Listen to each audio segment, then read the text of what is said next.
Good morning dear students. Today we are going to discuss about the basics of business ethics. So basics here is nothing but moola. So whenever the ethics have to be followed in an organization, what are the basic ethical values? What are the basic ಆಗಿ ಮೂಲವಾಗಿ ಯಾವ ethical ವ್ಯಾಲ್ಯೂಸ್ನ follow ಮಾಡಬೇಕಾಗುತ್ತೆ, understood. Main ಆಗಿ ಯಾವ ವ್ಯಾಲ್ಯೂಸ್ನ follow ಮಾಡಬೇಕಾಗುತ್ತೆ. So that only we are going to discuss under the basics of business ethics.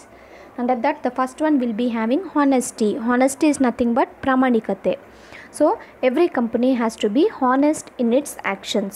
When people see the company making honest decision, pramanikavagi decisions na tagolongidre, every person is going to trust particular company. So that you call it as honesty. Next we have integrity. So integrity means we should have a personal integrity in the organization. So this is how the people they are going to earn, the people they are going to trust.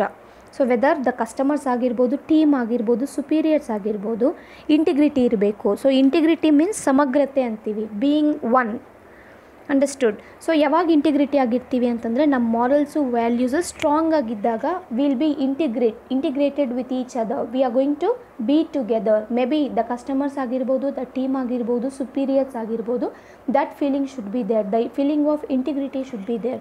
So why integrity will come, how integrity can be maintain means by following a strong morals, by following strong values, then only the integrity of an individual will get enhanced. ಯಾವಾಗ individual integrity enhance ಆಗುತ್ತೋ companies integrity ಕೂಡ enhance ಆಗುತ್ತೆ ಅಂತ ಅರ್ಥ. So henceforth integrity should be followed. Next we have keeping your promises. The company has to keep up the promises. ಯಾವುದೋ ಒಂದು promise ಮಾಡಿದಾಗ, say for example ಎಂಪ್ಲಾಯೀಸ್ಗಾಗಿರ್ಬೋದು, customers ಆಗಿರ್ಬೋದು, ಶೇರ್ ಹೋಲ್ಡರ್ಸ್ಗಾಗಿರ್ಬೋದು, ಗೌರ್ಮೆಂಟ್ಗಾಗಿರ್ಬೋದು, ಪಬ್ಲಿಕ್ಗಾಗಿರ್ಬೋದು, ಅಂಡರ್ಸ್ಟುಡ್, ಇನ್ಸ್ಟಿಟ್ಯೂಷನ್ಸ್ಗಾಗಿರ್ಬೋದು, ಏನಾದರೂ ಒಂದು ಪ್ರಾಮಿಸ್ ಮಾಡಿದಾಗ it has to keep up its promises. It has to fulfill it commitments. So ನಾವು ಏನು ಹೇಳಿರ್ತೀವೋ, ಕಂಪನಿ ಏನು ಹೇಳಿರುತ್ತೋ ಅದನ್ನೇ ಮಾಡಬೇಕು, understood. Henceforth the company has to keep up its promises. Next we have loyalty. Loyalty means ನಿಷ್ಠೆ. So you need to be loyal to both your company as well as your team and yourself as well ಅಂತ ಹೇಳುತ್ತೆ. So ಇಲ್ಲಿ you ಅಂತಂದರೆ company, understood. So ಯಾವಾಗಲೂ ಅಷ್ಟೇ company ಟೀಮ್ಗೆ ಮತ್ತು company for itself also it should be loyal. So ನಾನೇನೋ company ಮಾಡಿಬಿಟ್ಟಿದ್ದೀನಿ, ನಾನು ಮೋಸ ಮಾಡಿಕೊಂಡ್ರೂ ಪರವಾಗಿಲ್ಲ, ಪ್ರಾಫಿಟ್ಸ್ ಜಾಸ್ತಿ ಬರಬೇಕು ಅನ್ನೋ ವ್ಯೂ ಇಟ್ಕೋಬಾರ್ದು. ಫಸ್ಟು ಕಂಪನಿ ಕೂಡ ಲಾಯಲ್ ಆಗಿರಬೇಕು, ಟೀಮ್ಗೂ ಕೂಡ ಲಾಯಲ್ ಆಗಿರಬೇಕಾಗುತ್ತೆ. So henceforth loyalty is very very important. Next we have fair. In all your decisions you must try to be fair and justifiable.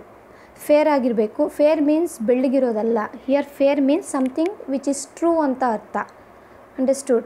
C whatever you do, your action should be fair ಅಂತೀವಿ. So whatever you are doing is not fair ಅಂತೀವಿ, ಒಳ್ಳೆಯದಲ್ಲ, it is not correct ಅಂತ ಹೇಳ್ತೀವಲ್ವ. That fair we are going to we are going to speak about. Okay, so whatever the actions company is going to do, it should be fair and justifiable.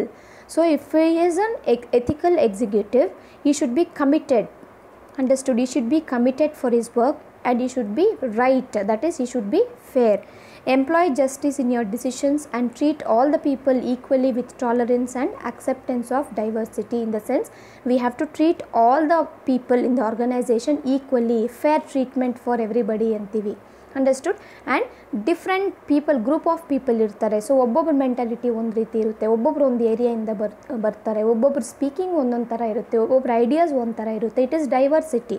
So henceforth fair treatment for each and every employee in the organisation is important. Accepting diversity is important ಅಂತ ಅರ್ಥ. So this is what we mean by fair. Okay, next we have caring. Caring means having genuine concern for others. Okay, that we call it as caring.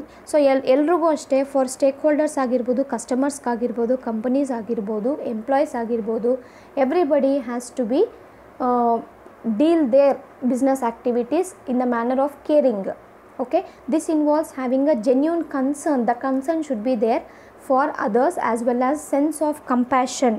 So compassions means understanding somebody's mentality, that we call it as compassion.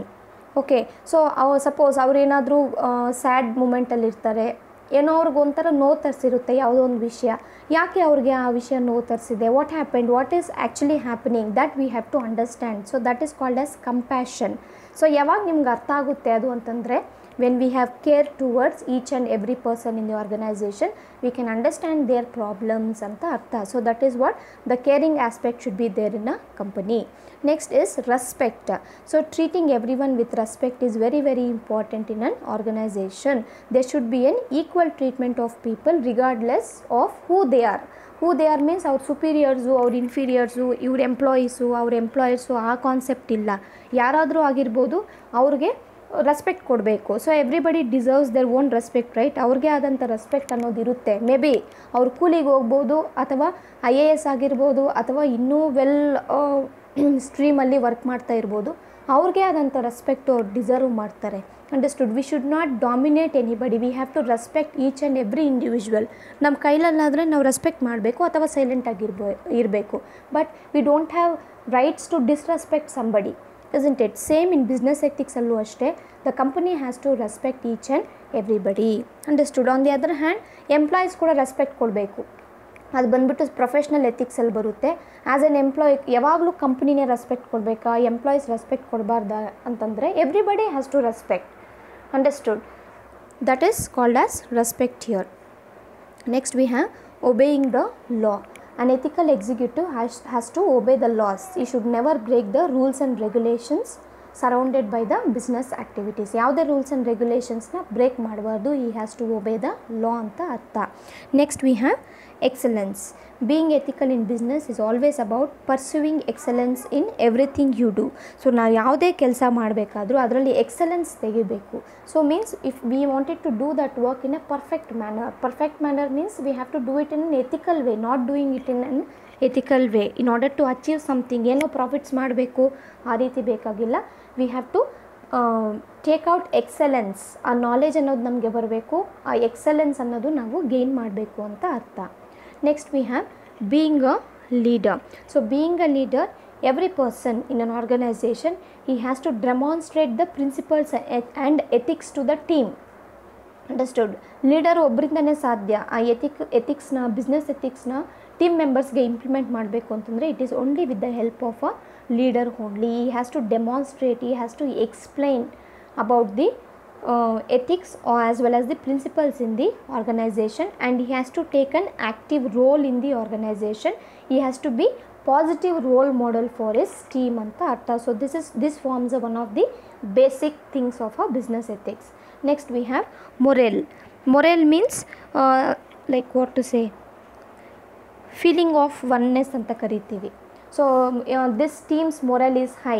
May be happiness ಆಗಿರ್ಬೋದು, confident ಆಗಿರ್ಬೋದು, the zeal of that team ಆಗಿರ್ಬೋದು high ಇರುತ್ತೆ ಒಂದೊಂದು ಸತಿ. The confidence of that team will be high. We can say the moral of this team is very high ಅಂತ ಹೇಳ್ತೀವಿ. So that we call it as moral. So ethical business managers enhance the good reputation of the company, which at the same time boosts the morale of its employees. ಅವ್ರ confidence ಆಗಿರ್ಬೋದು, ಅವ್ರ happiness ಆಗಿರ್ಬೋದು, ಅವ್ರ ವ್ಯಾಲ್ಯೂಸ್ನ ಆಗಿರ್ಬೋದು boost up ಮಾಡ್ತಾ ಬರಬೇಕು. So ಆವಾಗಲೇ ಒಂದು ಟೀಮ್ ಮೊರೇಲ್ ಆಗುತ್ತೆ ಅಂತ ಅರ್ಥ. The company reputation is very important as well as the pride and moral of the employees. Understood? So pride and moral of the employees ಕೂಡ it is very very important in case of this ethics. So ಒಂದು company sustain ಆಗಬೇಕು ಅಂತಂದರೆ employees pride ಮತ್ತು ಆ employees morals are very important. ಯಾವಾಗ pride morals ಜಾಸ್ತಿ ಆಗುತ್ತೋ that feelings of oneness will come. Understood? The confidence will come, the zeal of an employees will be high, the team spirit, the enthusiasm of an employees will be high ಅಂತ ಅರ್ಥ. henceforth ಒಂದೊಂದು ಟೀಮೇ ಆ ರೀತಿ moral ಜಾಸ್ತಿ ಆದಾಗ ಏನಾಗುತ್ತೆ, it contributes to the success of the company ಅಂತ ಅರ್ಥ. So that you call it as moral. And finally we have accountable. So company should be accountable, it should acknowledge. Understood? It should be accountable in the sense ಏನಾದರೂ mistakes ಆದರೆ ಅವ್ರ ಪರವಾಗಿ ಎತ್ಕೋಬೇಕು ಅದನ್ನು. That is what we say, you should be accountable for your mistakes ಅಂತೀವಲ್ವ. So ಅದನ್ನು accountable ಅಂತ ಹೇಳ್ತೀವಿ. The company has to be accountable and acknowledge and accept every personal decisions here. Understood? Every personal decisions ಆಗಿರ್ಬೋದು, consequences ಆಗಿರ್ಬೋದು, ಅಥವಾ companies personal things ಆಗಿರ್ಬೋದು, companies consequences ಆಗಿರ್ಬೋದು. So always the company has to be accountable for whatever they do, whether it is a right decision, whether it is a wrong decision, they are accountable for that. Understood? ಅದು ಅವರೇ ಇದು ಮಾಡಬೇಕು. So whatever, if something, say for example, if some mistake is happened, they have to think that the mistake is because of their wrong decisions. Understood? ಏನೋ mistake ಆಗಿದೆ, ಅದು ನನ್ನಿಂದ ಅಲ್ಲ, ನಮ್ಮ ಡಿಸಿಷನ್ಸ್ ಇಂದ ಅಲ್ಲ, ಎಂಪ್ಲಾಯೀಸ್ ಕಡೆಯಿಂದ ಫಾಲ್ಟ್ ಆಗಿರೋದು ಅಂತ ಅವ್ರ ಮೇಲೆ ತಳ್ಳೋಂಗಿಲ್ಲ. Understood? Once if you are a superior, you are going to take the decision, you will be responsible for whatever the things is going to happen. Understood? ನೀನು ಏನೇ ಡಿಸಿಷನ್ಸ್ ತಗೊಂಡ್ರು, you have to motivate your employees to achieve particular decisions ಅಂತ ಅರ್ಥ. So this you call it as accountable. We have to acknowledge, means we have to observe, we have to take in to consideration, we have to accept, then we are accountable for a companies ಆಗಿರ್ಬೋದು ಅಥವಾ individual decisions and the consequences. So these form the basics of the business ethics. Keeping all these points in your mind, you can explain on your own way. So have a nice day guys. If you have any doubts, you can ask me.